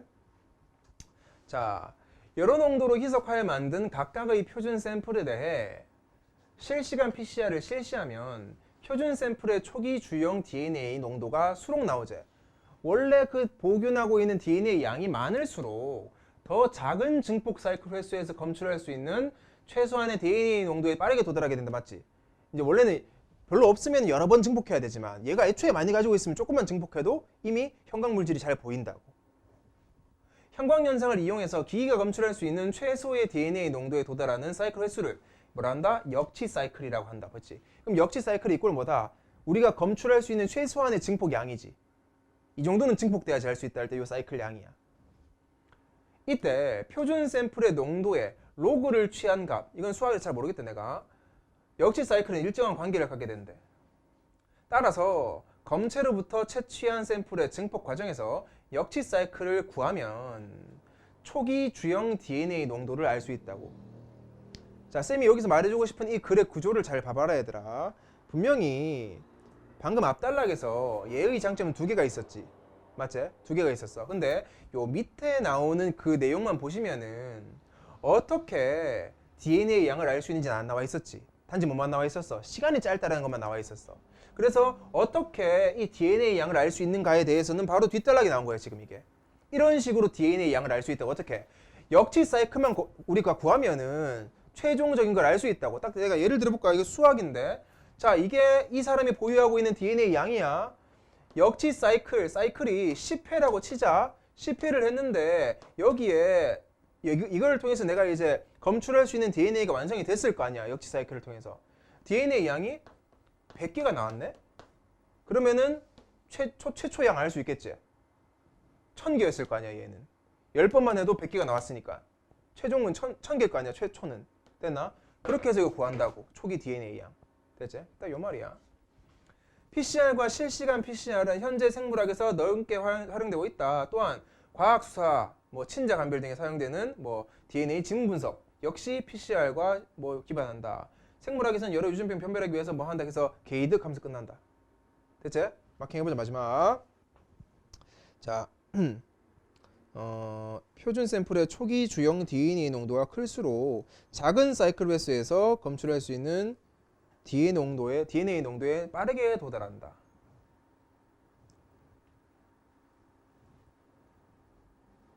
그래서 이걸 갖다가 자, 검출할 수 있는 최소의 DNA 농도에 도달하는 사이클 횟수를 역치 사이클이라고 해.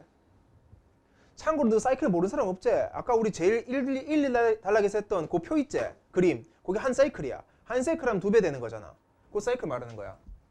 이때 이건 로그는 내가 몰라서 밑줄을 못 치겠다. 저게 뭔지 모르고. 따라서 채취한 샘플의 증폭 과정에서 역치 사이클을 구하면은 애초에 주형 DNA 농도를 알 수 있다까지야. 마지막 단락 밑줄 안 칠게. 그냥 이거 이득이다 하면서 끝나는 거니까. 됐지? 정리 끝. 자, 필기하자 이제.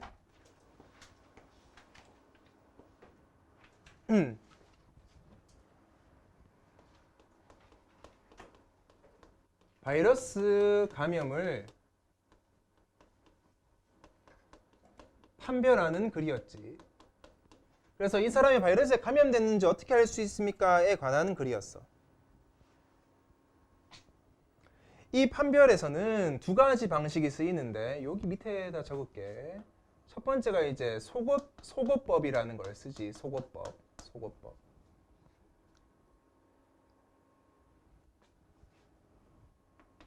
뭐냐? 채취한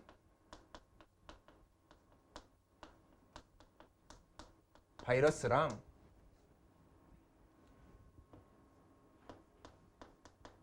기존 바이러스를 비교를 쭉 해나가는 거지. 하나씩 제끼는 거. 그래서 딱 해당하는 해당 종류를 제외시켜 나가는 거야. 하나씩 소거해 나가는 거. 그래서 이걸 속어법이라고 부르지.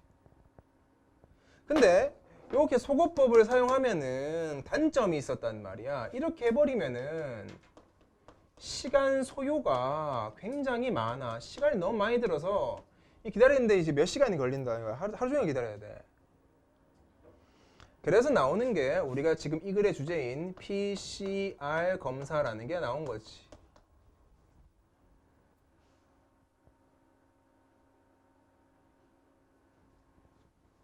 얘는 중요한 건 뭐다? 비교할 필요가 없어. 비교하지 않아도 위에처럼 기존 바이러스랑 비교를 하지 않아도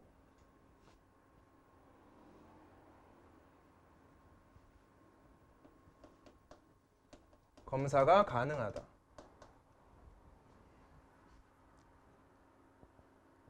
이게 1단락이었고, 자, 2단락 넘어가 볼게. 2단락. 대놓고 이제 PCR에 관한 정보를 주는 단락이야. PCR에 관한 단락이야. PCR은 정의 자체가 DNA의 원하는 부분을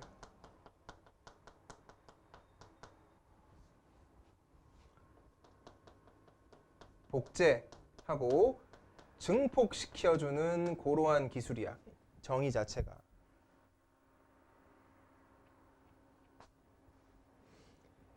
여기서 중요한 거는 여기 있는 요 원하는 부분이라는 말인데 요거를 본문에서는 뭐 DNA 단편만을 선택적으로 증폭시킨다라고 얘기했는데 같은 말이야 이거 그냥. 그러니까 내가 원하는 부분만 복제해서 증폭한다는 거야. 그래서 따로 안 적을게. 여기에 2단락 셋째 줄에 나와 있어. 특정 DNA 단편만을 선택적으로 증폭시킬 수 있다. 요걸 내가 이렇게 적었다 그냥. 원하는 부분만. 됐지? 그리고 이 PCR에 사용되는 4가지 용어가 있지? 그 용어에 좀 정리를 좀 해보자. 용어에 대해서. 첫 번째, 주형 DNA. 주형 DNA.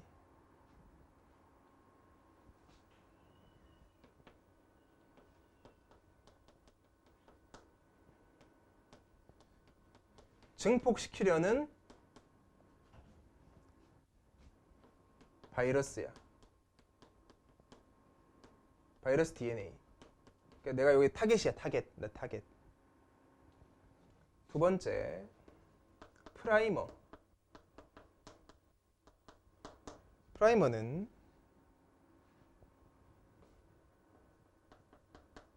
복제의 출발점이라고 하고, 요거는 이제 짧은 DNA 얘기한다. 복제의 출발점이 되는 짧은 DNA. 세 번째, 이게 DNTP라고, DNTP 요거라는 건데,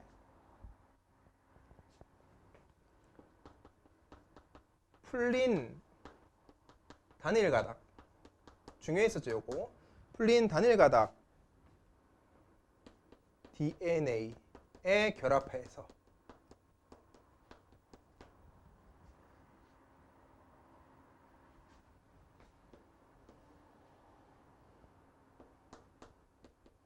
이중나선 DNA를 형성한다는 건데,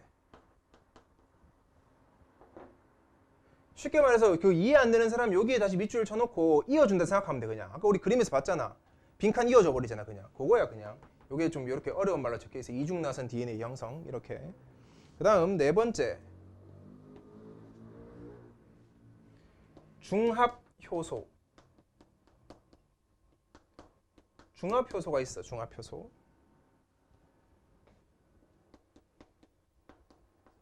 결합을 돕는 촉매작용을 한다. 그래서 나는 이거를 갖다가 비유로 풀 같은 거다라고 얘기를 했지. 풀 같은 거다 해서 DNTP랑 중합효소는 친구야. 세트로 간다. 3단락은 PCR의 과정이다. PCR 과정을 순서대로 변성결합 신장 단계로 보여주는 단락이었어. 됐지? 자, 일단 과정에서 첫 번째 타석에 나오는 게 이제 뭐냐면은, 일단은 한 개의 이중 나선 구조여야 되지. 일단은 원래는 말이야 한 개의 이중 나선 구조였어. 원래 DNA는. 근데 이제 여기서 출발을 하는 거야. 여기 출발하는 게 뭐냐? 변성 단계로 가는 거지. 근데 이 변성 단계로 가서는 온도를 내가 좀 적어 놓을게. 95도씨 이상 돼야 돼. 95도 이상 정도로 가열을 해주면은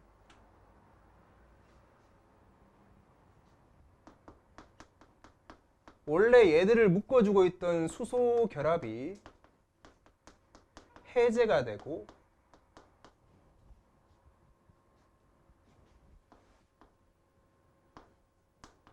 DNA가 두 개로 분리가 된다. DNA 가닥이 이중 나선 구조가 아니라 짝짝이로 한 개씩 분리된다. 그 다음 밑에 결합 단계. 화살표는 안 치는데 이거 그냥 이거 세트야. 이거 또 적을 거야. 결합 단계에서는 여기에 온도가 55에서 60 정도, 55에서 60 정도. 프라이머가 각각에 결합한다. 두 개로 분리됐으니까 프라이머가 이제 양쪽으로 가서 이제 딱딱 결합시켜 주는 거지. 그 다음은 신장 단계. 요거는 72도 정도고,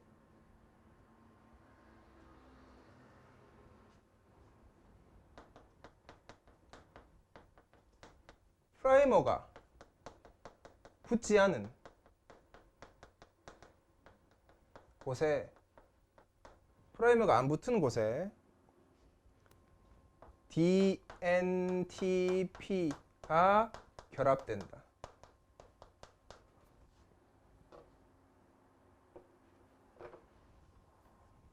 물론 여기에 있는 그 DNTP가 결합할 때 우리가 배웠던 이 중합 효소가 작용을 해준다. 풀이 붙여줘야 되지. 이게 중합 효소가 작용을 해준다.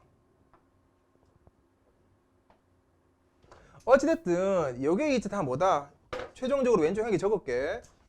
이 단계가 통칭을 해가지고 1사이클이야. 이게 1사이클이야. 1사이클은 2배가 되게 만들어준다가 이제 3단락 정리 끝이야. 됐나? 됐고, 밑에 좀 칸 더 있으니까 여기다 적을게. 4단락. 플라토 효과에 대해서 나왔어. 플라토 효과.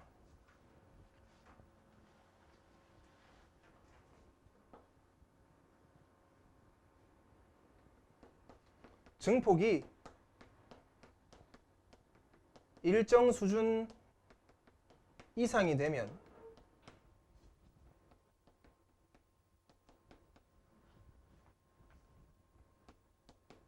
더 이상 증폭되지 않는 거를 얘기해. 이게 플라토 효과의 단순한 정의다. 근데 뭐 이게 왜 일어나냐 이런 거는 자세히 안 나와 있었어.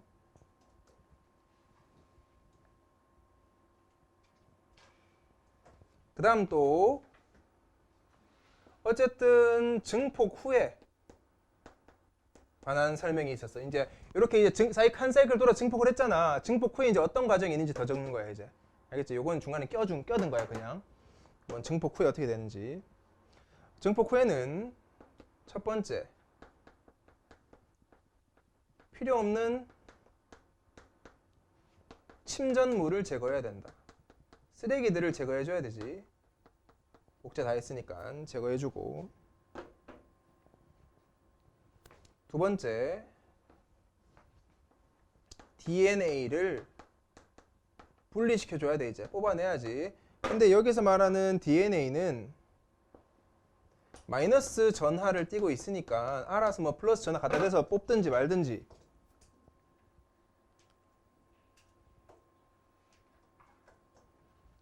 요런 걸 뭐라 한다? 후처리 공정이라 한다. 여기 있는 1, 2번을 갖다가 후처리 공정이라고 해.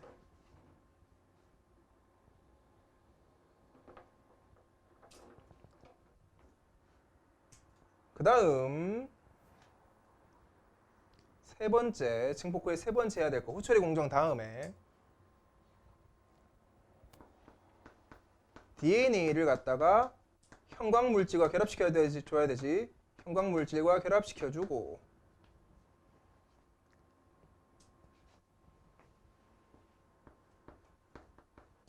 자외선을 조사해서 딱 판단하면 끝. 됐나? 그래서 여기까지가 증폭 후에 해야 되는 단계 두 개 더. 그럼 얘들아, 쌤이 이거 빨간색으로 적어놓은 게 단계야. 그 여기 한 단계 있었지. 이거 증폭 과정 하나 하고 후처리 공정 한 다음에 마지막에 여기 형광물질 과정 한 개 더 했으면 돼. 여기 빨간색으로 안 적어서 그런데 형광물질 과정이야 이게. 형광물질 3단계야. 실시간 PCR이지. 물론 실시간 PCR이 나오게 된 원인도 적으면 좋겠지만은 나 안 적을게. 너 알잖아, 그치? 이게 더 빠르잖아. PCR보다 더 빠르잖아, 그치? 더 급할 때 더 쓰는 거니까 얘 더 빨라, 아무튼. 그래서 그렇게 이해해라. 여기서 나온 PCR 대신에 실시간 PCR. 얘는 후처리 공정이 필요하지 않아.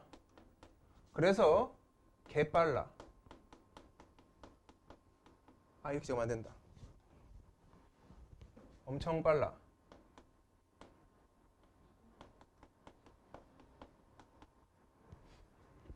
됐지? 플러스 한 개 더 있지, 장점.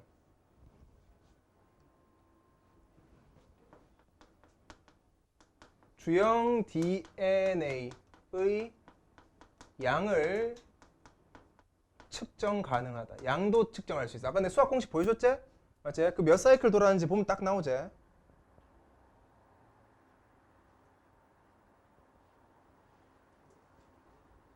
됐지? 그 다음 6달러. 그래서 요거는 주제는 따로 안 적을게. 초기 주형 DNA 농도가 올라갈수록, 초기 주형 DNA 농도가 클수록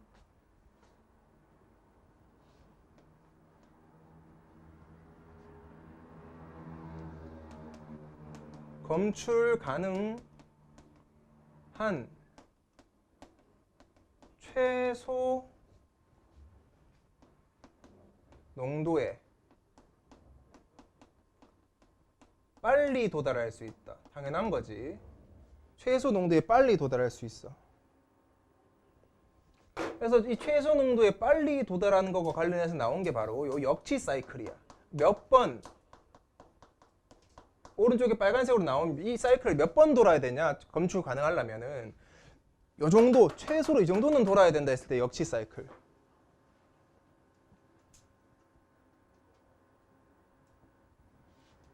이 역치 사이클 통해서 말하자면 딱 뭐 한다고? 이걸 통해서 초기 주형 DNA 농도 계산이 가능하다까지 적으면은 베스트 끝. 됐지? 자, 윗글에 내용 거 일치하지 않는 것에 대한 건데 답이 4번이었거든. DNTP는 PCR 과정에서 이중 나선 구조 형성을 위한 촉매 작용을 한다 적혀 있지. 촉매는 누구야? 중합 효소지. 그래서 얘는 촉매가 아니지. 얘를 도와주는 애가 촉매지. 그래서 답이 4번이고. 2에서 3번 문제다. 자, 요거 딱 보기 전에 필기부터 해야 되지. C 보시면 온도가 지금 97도 정도 되겠지. 이거 뭐야 그러면? 이게 무슨 과정? 변성. B는 뭐야? 신장. A는? 결합. 온도 순으로 봐야 되지? 70몇 도 이렇게. 그래서 요렇게 알면 되고, 여기 읽어보면은, 자 보면은 PCR을 시행하기 전 처음에 주형 DNA 수는 여기가 K개 있지, 이거. K개였으며 PCR의 과정 중에 100%의 증폭이 이루어졌으니까 여기는 100% 두 배로 늘었겠지. 두 배로 늘었어. 요 B에는 C단계의 반응이 시작되기 전 DNA 수는 64K 적혀있지. 이해됐지? 64K야 여기가. 넘어갈게. 그래서 2번 문제 보면 답 2번이었어. B단계 종료 후의 DNA 수는 C단계 종료 후의 단일 가닥 수의 절반이다. 이해되겠나? 왜? D단계 종료의 DNA 수가 몇 개야? B단계 종료의 DNA 수. B단계 종료 DNA 수 몇 개? 64개 아이가? 64개에다가 그러면은 C단계 종료의 단일 가닥은 몇 개야? C단계 종료 후의 단일 가닥. 뭐라고? 128개라고? 아 맞네. C단계 100%니까 미안. 아 미안하다. 128개. 그래서 이 128개 64개 맞지? 그렇게 해서 답이 2번이야. 됐나? 3번. 이게 왜 6회인지 알아야 되거든. 사이클 횟수. 자, 몇이 됐어? 1K가 64K가 됐지. 근데 이게 2배로 증가한다며. 그럼 2의 몇 승이고 이게 지금? 2의 6승이니까 여기서 6번이야 그냥. 됐지? 근데 이 64이 찍는 놈이 있거든 이거 분명히. 왜냐하면 쌤 이거에서 2배하고 또 1K 2배 1K 2배 이렇게 하면 안 돼. 배수로 계속 늘어나야 돼. 이해됐지? 그래서 66회. 실시한 PCR에 대한 이해로 적절한 것 하고 있네. 적절한 것 답 5번이었는데 자 희석하여 만든 표준 샘플의 농도에 로그를 취한 값이 클수록 역지 사이클은 더 작아진다. 이거 쉽게 말해볼게. 샘플의 농도가 진하다는 거지 지금 이거. 샘플의 농도가 진하면 진할수록 사이클을 많이 돌릴 필요가 있어 없어? 없지. 그러니까 역지 사이클은 더 작아지는 게 맞잖아. 알겠나? 농도가 진하면 진할수록 10번 돌릴 걸 2번만 돌려도 충분히 우리는 얘를 검사할 수 있으니까. 이해됐지? 네. 왜? 이제 멍하게 보이는데 계속? 아니 어쨌든 희석해서 만든 샘플의 농도에 로그를 취약값이 크다며. 크면 클수록 좋은 거잖아. 그 말이야. 희석하든 말든 상관없고 이 값이 크면은 어차피 이거는 더 작아지니까. 이건 사전이지? 이건 때려쳐라. 사전 알아서 풀고 그 답지 보면은 사전 설명 잘 돼 있을 거다. 알겠지? 자, 그 다음 내가 보여주는 거 필기합시다.